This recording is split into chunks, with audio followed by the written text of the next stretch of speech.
philosophy about acting is it's so much easier than we make it, but you get in your own way because you distrust and discount the fact that you're interesting and unique and formidable and powerful and dynamic and sexy. And so then sometimes we make choices, we either tell ourselves we don't know how to make choices, or the choices we make aren't in alignment with the truth of the scene because we think we got to be doing something really hard to show how clever we are. No. Why? Are you interested in, Amber, are you interested in people who like really work really hard to try to impress you? No. No, you're probably not. Have you gone on dates with, you know, people that are like, hey, I don't know what I'm trying to do there. You know what I mean? Working hard. Yeah, it's not really attractive. Right? So why do we do it in our scene work? And why do we do it in life? Because there is a fundamental part of us that distrusts that you're enough. That your essence is enough, who you are is enough, what you have to bring to the table is enough, what's weird and quirky and unique about you is enough. So then you go, we've been taught to create outside of ourselves to find things that dwell here, somewhere within us.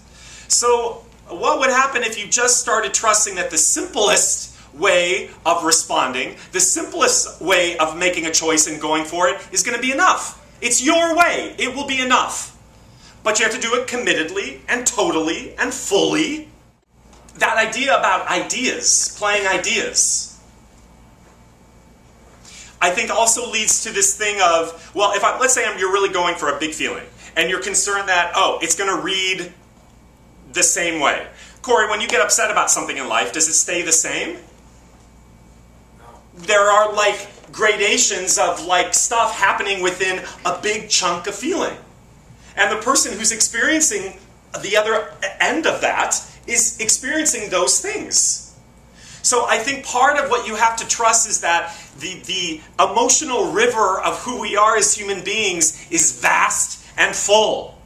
It's more complex than you trying to add complexity to it. That's interesting. What's going on for you naturally is more complex than the idea of trying to play what you think anger or sadness or depression or anxiety or whatever these things look like. Because in the actual expression of it and feeling it in the moment in your own life, it never looks those ways anyway. It's filled with so many other things, which then tap you into other things, which then tap you into other things. So I think the thing is, I'm just always trying to encourage actors in the audition process. My God, every casting director that I know is just saying the same thing that I teach here, which is, what's the strongest choice based on the material, and now go for it unapologetically. And then if you do it, even if it's not quite landing the way in their mind they think it should be landing, they'll give an adjustment, and then you attack it in another direction.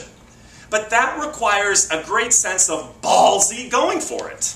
Which then is always my conversation about, you know, we've talked about this before and then we'll be done here, is, I'll end with this, is when you go in for auditions where you don't give a rat's ass about what happens.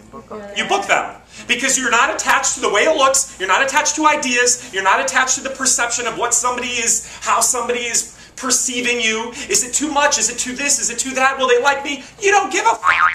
Because you don't really care about doing Friday the 13th, part 87. So you are freed up to completely express non-judgmentally. And then you go in for CSI, and all of a sudden you add all this meaning to what that means if you get CSI. I'm going to be on TV! And then all of a sudden you start to... It becomes like that. So the goal is, which is just the actual doing of it, is the more you stay in the muscle of doing it, even if in the short term, at those auditions, you crash and burn. I tweeted something today about celebrate life, make mistakes. Make mistakes. That's how you learn. So you go into an audition room and you crash and burn. You'll learn from that. Not to tell yourself, I can't ever do that again. There's actually freedom in the crashing and burning. If you stay always on this side of safety, people, staying on this side of safety leads to no results. Zero-sum game. Staying on this side of safety is a zero-sum game. Capiche? So do it the way you want to do it unapologetically, and let's see what comes out of it. And my point, though, is to drive back home is if you trust that your way of doing it is unique, you don't have to add anything to it.